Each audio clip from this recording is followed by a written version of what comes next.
Sawtooth Dave, what's up, y'all? We're sitting inside today, mainly because it's raining outside and I don't feel like dealing with it. And yeah, I still ain't sharpened or fixed the tip on the sawtooth. I got animals all around me. Hopefully they won't hit this thing, but hey, if they do, they do. Y'all know I'm inside. Another cool week here. But before we get started, in today, sitting and bullshitting, Scab did a video. I found out earlier this week or last week, I can't remember. Lacey told me that, about Steve dying, not Scotch and Things, obviously. Steve Guru. I don't know if any of y'all knew him or not, but you know, that's the dude a while back that we gave a duo away, and that's the dude we gave it to. About the same age I was, going through a lot of health issues. Had been going through a lot of health issues for a long time, but anyway, so y'all know. On that same line, I thought, if y'all know Eonan's Edge, you know, his wife's been battling cancer, and I think he made it. I think he did a post on Facebook or Instagram or something. But I talked to him yesterday, and he's basically saying he could use your support. Put it that way. So if you know him, throw him a message. Just let him know you're thinking about him, that sort of thing, because it's getting close for Diana. Okay, all that I set aside here. Let's start here. Okay, so we're gonna try to turn this a little bit into a little bit more up. What am I saying? I can't think of the words I'm trying to say. Anywho, we'll try to turn this into a little more positive. Sorry about negativity, but it's those are things that just need to be said. Kind of heavy on the heart, kind of thing. My buddy Dave Lowe's, Lowe's Knives, Instagram, and does he have Facebook? I think he got Facebook too. I hit him up for about y'all know I made my my first fixed blade a while back, and I hit him up to make a sheath, and this is what he came up with, making the sheath. I'll take it out here in a second. My criteria, or my asking for him, was basically because this originally was going to go to Steve, Scotch and Things, Steve, and then we decided to change it up and do something different. So this is going to go to my dad. I figured, knowing my dad, what he's probably going to do is throw this in his saddlebag and probably only go to it when he needs it, kind of thing. But Dad's 81.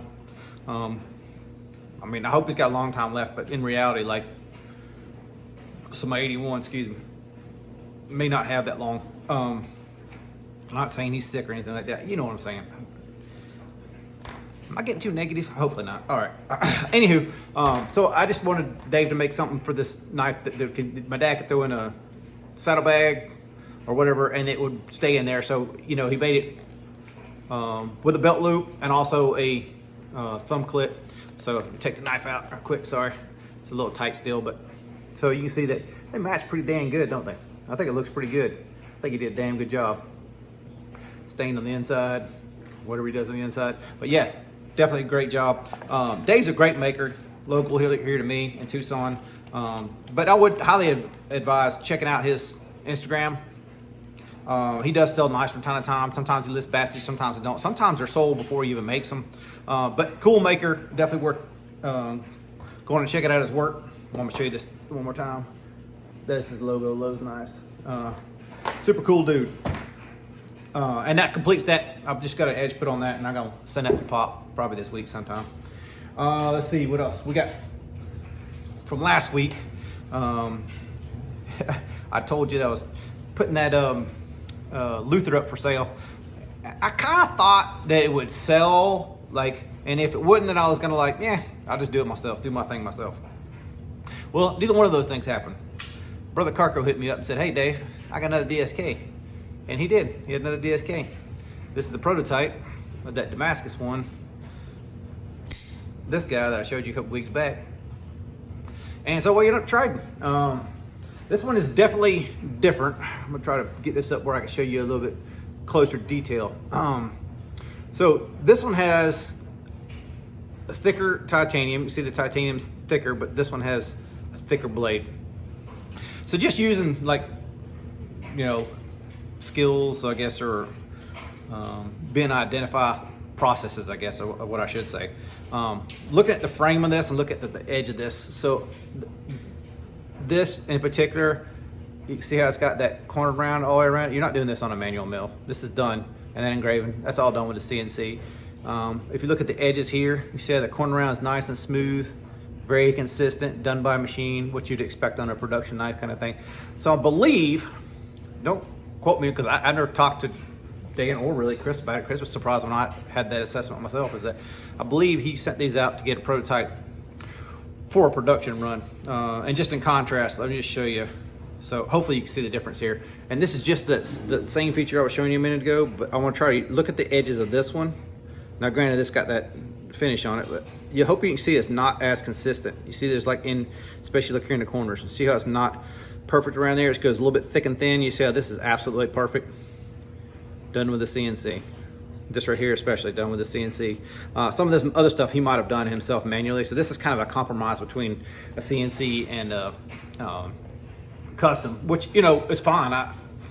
Nothing against that. I've just never seen Dan do that before. So like, I was kind of surprised when I got it because I kind of didn't know what to expect. And then once I saw it, I was like, oh, this is way different than what I expected.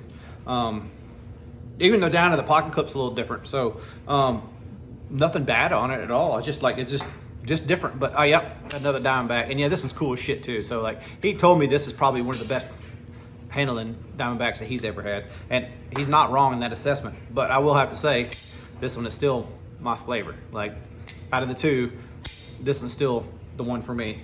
Not that I'm getting rid of the other one, but y'all know I'm a sucker for DSK. So that Luther gone, another DSK in. Tell me y'all surprised. I know you're not. A couple other trades worked on. So from Brother Jose, we get another Fears for Prey. This one's I got to show you basically with the other one next to it, but this is a thumb stud version of almost the exact same one that I have. I won't say almost, it's close, put it that way. It's a different Fears for Prey for sure, but this is like the same thing. Like I think that's why I like Dan's work and Crusader's work so much, is like you get a mixture of the precision where it needs to be precision and handmade where you need to be handmade. There's so much about these Crusaders that, like, even if it looks almost identical, i.e.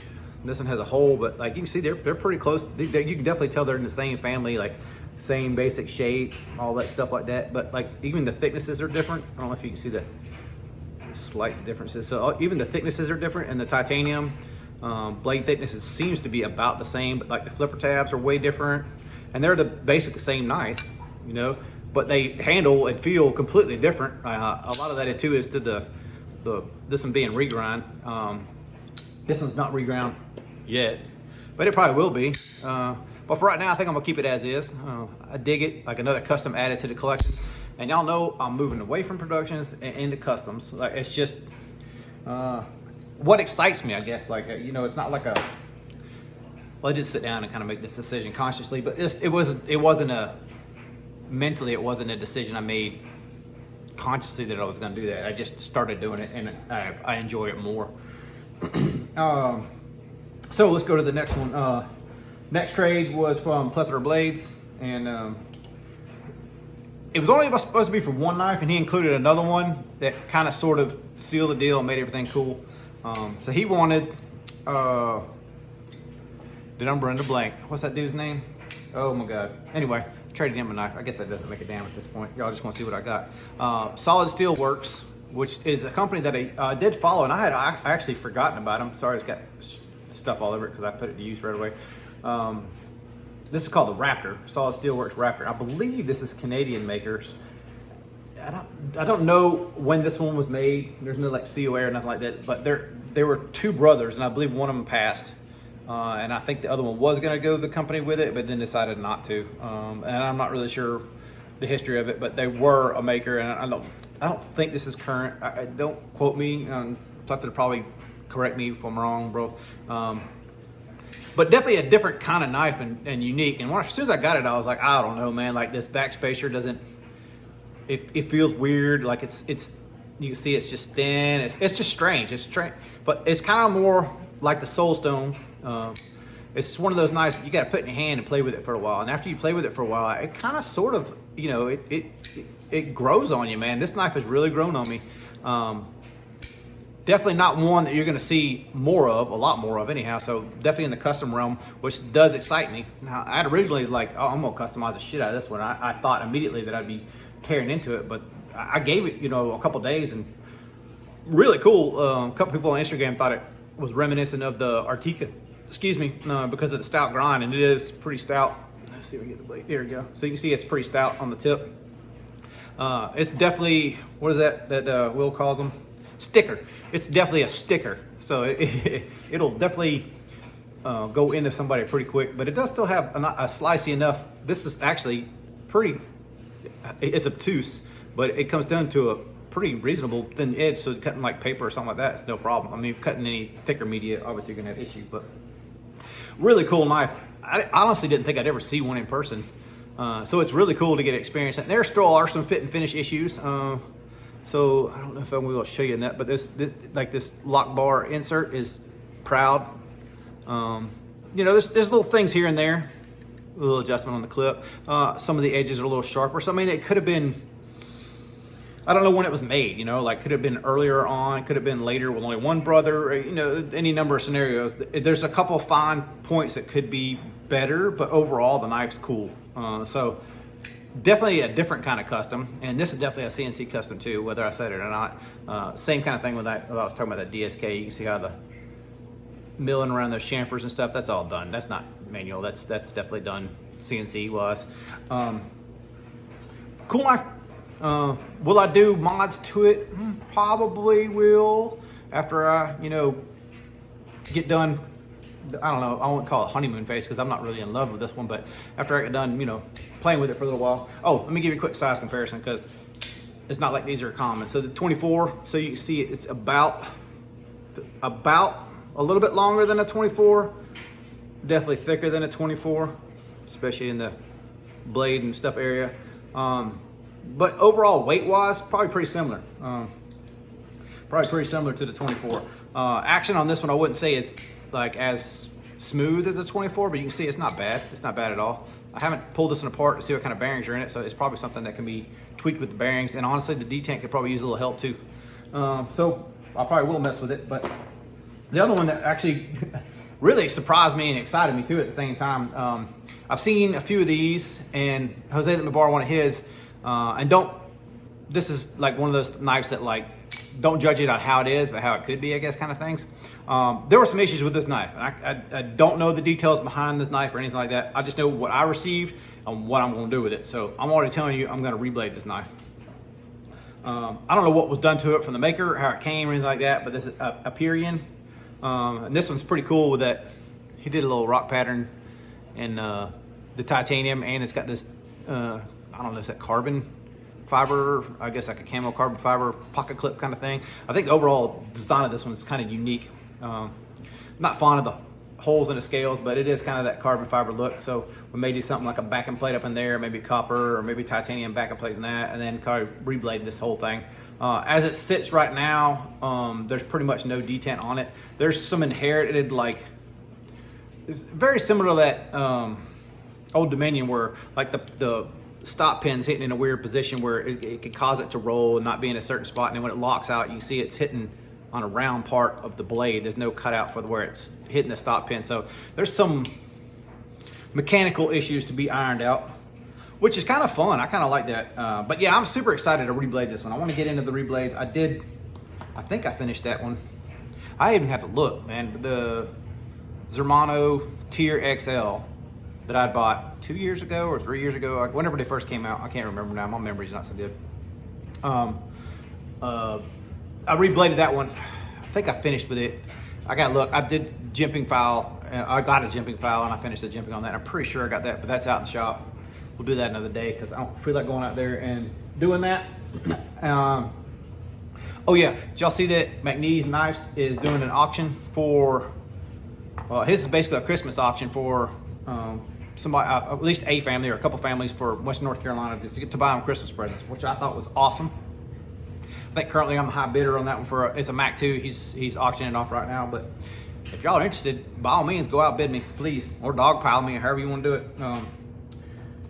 The more the merrier as far as the donations for anybody in Western North Carolina. Like the more you kind of investigate and see that stuff, especially kind of where I used to live, like you can see that you get mixed reports, but people are definitely in need. whether they'll step up and say they're in need or not. Like, they're proud people, and I lived there for 2 years without anybody really saying anything to me. So like, it takes a little bit them getting to know you before they actually trust you. Switching gears again. Man, I'm all over the place today.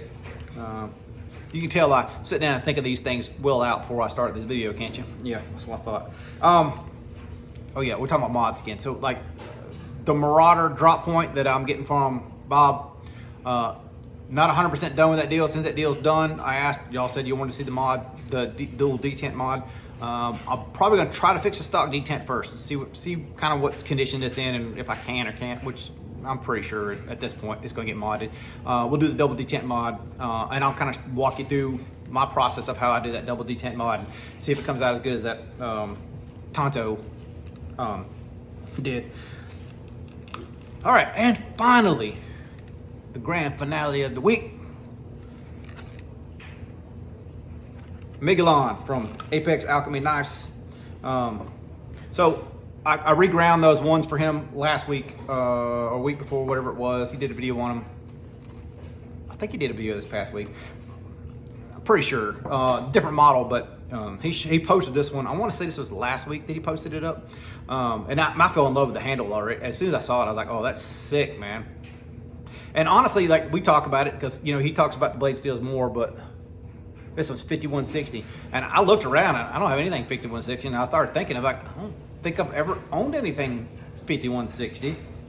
He talked about how tough it was and how close, you know, edge retention was at a certain heat treat. So I was like, you know what?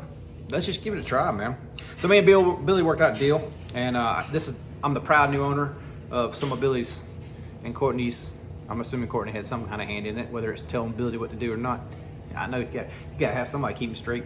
One of the first Megalos, at least the first runs anyhow, not fully custom because he had this one done. I'm pretty sure this is water jet and then ground by the same dude that I've fixed the regrinds on, because I can see in the dude's consistent with how he grinds knives, but it's consistently a little off. And after you ground one of his knives and kind of get to seeing his secrets, I'm sure if you've seen a couple of mine, you could probably see some of the weaknesses of my grinds, or see repetitive stuff that I can do and improve on.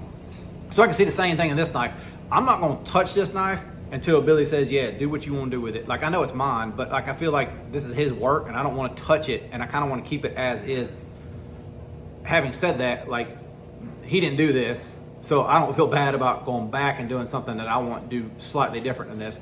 So I'm going to get with him. We're probably going to discuss this knife a little bit back and forth anyhow. And hopefully, let's put it this way. So the whole reason I wanted to do that fixed blade on this one, all three of us were going to make a fixed blade at the time, but these guys got busy. They jumped way ahead of me. I'm thinking I'm just got to figure shit out. Them guys are like, fuck it, we're doing production. And both him and Shane, which I ordered a S&T from Shane, and if y'all follow Shane, he posted a picture of it kind of with the raw. It's getting started. It's like 12 inches of 3B. I'm like, that sounds like a perfect combination of an awesome fixed blade to me. Anywho, my initial intentions with that was to get us all better in the thing. So as soon as I told Billy I got this, he's like, man, I want to know what you think and how I can improve on it. So like, YouTubers in general, like reviewers, can nitpick and find the stupidest shit. Like nowadays, like I find people complaining about stuff that I'm like, this is just not the knife for you. Just move on. Like mechanically, they made the knife perfect, and you could still find something wrong with it. Let's just take the Hinder flipper tab for it. You hate the flipper tab, buy a non-flipper. Delete the flipper. Shut up, move on. I don't know. That's just me. I don't know. Like, choose the knife that you know you're gonna like. But as far as like critiquing the maker for making the knife that way, like, you bought the wrong one. Don't be a dumbass. If you don't like DLC, don't buy DLC. Like, I don't know. That's how I see it.